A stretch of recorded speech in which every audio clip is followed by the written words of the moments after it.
No strikers, no problem. Arsenal beat Slavia Prague 3-0 away from home in the Champions League to make it 4 wins out of 4 in that competition and keep the machine rolling. This is MF GOON, the Arsenal supervillain, and this is your instant reaction and match review. Before we go any further, guys, please hit like, please hit subscribe, help me grow this channel. Right, so as I said, 3-0, a great win for Arsenal, I think, especially given the circumstances. Arsenal losing yet another attacking player to injury earlier this week in Victor Gyökeres. Arteta confirming pre-match that he was not going to be ready or available for this game, meaning I think we all knew what it was going to be. Mikel Merino up front. Obviously, we've got another big game on the weekend against Sunderland, and I think Mikel Arteta wanted to ring a few other changes. We saw starts for Piero Hincapié, Ethan Nwaneri, and obviously Norgard as well. That one, not as a result of injury, but more so down to the suspension that is currently being served, or has now been served by Martin Zubimendi. So, let's get into the match. The first 10-15 minutes, Arsenal probably not at their best. I think probably some adaptation needed, having to play without like a natural striker. We've seen in the last few weeks, whether he's scoring, whether he's assisting, whether he's doing none of that, just having the presence of Victor Gyökeres, him making those runs in behind, how he stretches defenders, how he stretches the opposition back line. It's just a key factor of how Arsenal play at the moment. And Mikel Merino, whilst he can play up front, is not that type of player at all. He plays very much more so with his back to goal. Doesn't have the pace to make those runs in behind and stretch the teams that we play against. So a bit of adaptation, and on top of that, we started with essentially two new midfielders in Norgard and Nwaneri. Don't start that many games, so a much changed midfield. As I said, Zubimendi suspended, Ødegaard injured, and Eze getting some rest by starting this game on the bench. After that first 10-15 minutes, Arsenal just started to find their rhythm. And being perfectly honest, Slavia Prague, they just couldn't get anywhere near us. I think Bukayo Saka had a really good shot from long range, tested the goalkeeper and forced him into a good save. Leandro Trossard, I think, also forced the keeper into a save from the other side.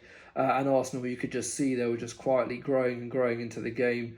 And if we're being quite frank, from this point onwards, Prague had absolutely nothing for Arsenal. They never really put any pressure on us again. And not long after this, it was 1-0. It seemed like in the 10 minutes before the goal, I think Arsenal had something like 7 corners or something silly like that. And we know how potent, obviously, Arsenal are from those situations, so really piling on the pressure. Corner whipped in, and Gabriel headers the ball off one of the Prague defenders' hand.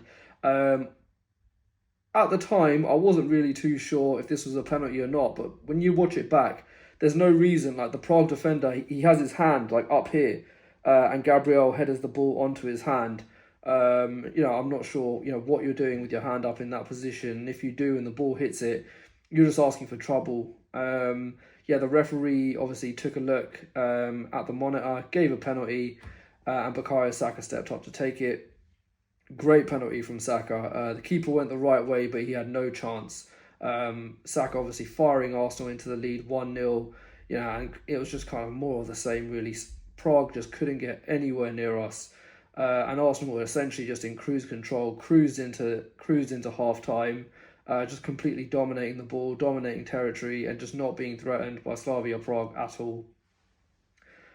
Straight after the halftime break, Arsenal doubled their lead.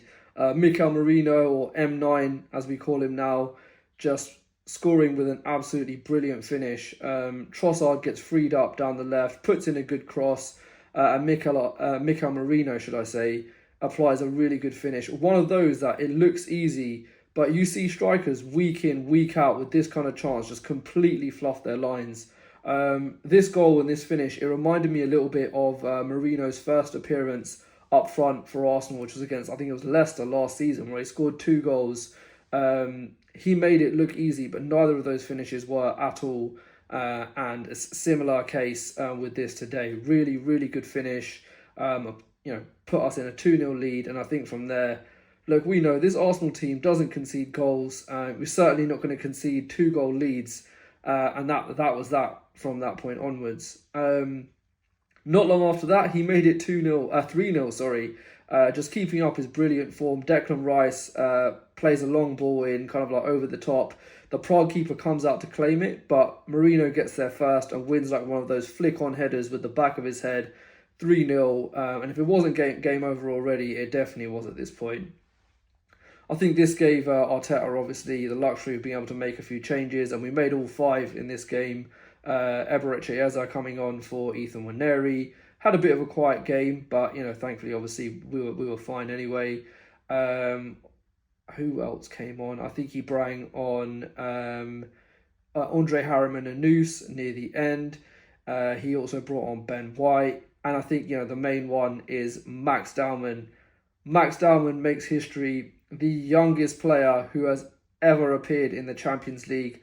15 years old, 308 days. He breaks the previous record, which was held by Borussia Dortmund's Yusuf Moukoko. I think he was over 16. I don't know exactly how many days, but just another feather in the cap of Max Downman. We've said this before, but the brightest prospect in England at the moment, just so young. And when he came on, he looked good as well. Didn't do anything like too significant, but you could just see a couple of times, just showing us what he showed us already, that when he gets the ball, he's just able to trick defenders so easily. He lures them in and then just goes past them at the last second, won a few fouls. And you can see, even at the Champions League level, playing against grown men, they're not the best team in the world, but they're still a Champions League team, seasoned professionals. Some of Prague's defenders, they just couldn't deal with him, couldn't touch him. And I think that what's really exciting for Arsenal fans is just to see how he's going to develop in the next few years. Really, really exciting. And he should be proud of himself as well for making that history. And so should everyone at the club who's worked with him and worked hard to get him to where he is now. Essentially, Arsenal just cruised to the end of the game. There was one incident of note where a penalty was given against Arsenal. And I think, at the time we thought, all right, that's our clean sheet record gone. But thankfully, the referee was instructed to go have a look at the monitor, and he saw that there was nothing in it. Ben White essentially won the ball, no penalty. He took his decision back, and that's another clean sheet for Arsenal. Even in the Champions League, we have yet to concede a goal. That I think our defence right now is just so impressive. Whether we play kind of our starting back four, whether we make a change or two, whether we bring on new defenders, teams just can't score against us at the moment. I think that's going to be tested a lot more in our next game against Bayern with their front three, who are obviously in scary form. Harry Kane and Elise in particular. We all know Harry Kane loves a goal against us, but let's hope it can continue. I think the other things to just touch on, not really necessarily relevant to this game, but obviously in the week we've lost Victor Gyökeres to injury. I think reports have started to surface that whilst he's undergoing further tests, him and Martinelli apparently are aiming for the North London derby in order to make their comebacks. I think that was reported earlier by The Athletic. There were also reports coming out that we might also be targeting returns for Kai Havertz, Martin Odegaard and Noni Madueke, all for that same game. I would love that to happen, to get all 5 of those players back for that game. Maybe it's me being negative. That almost seems too good to be true to get all 5 of them back for that same fixture. But look, let's hope we can get as many of them back as we can. One more fixture before the international break on the weekend, Sunderland away. Going to be a really tough game, but let's just hope the team finds a way to just churn out this one extra win, and obviously then get a few weeks, I guess, of somewhat rest.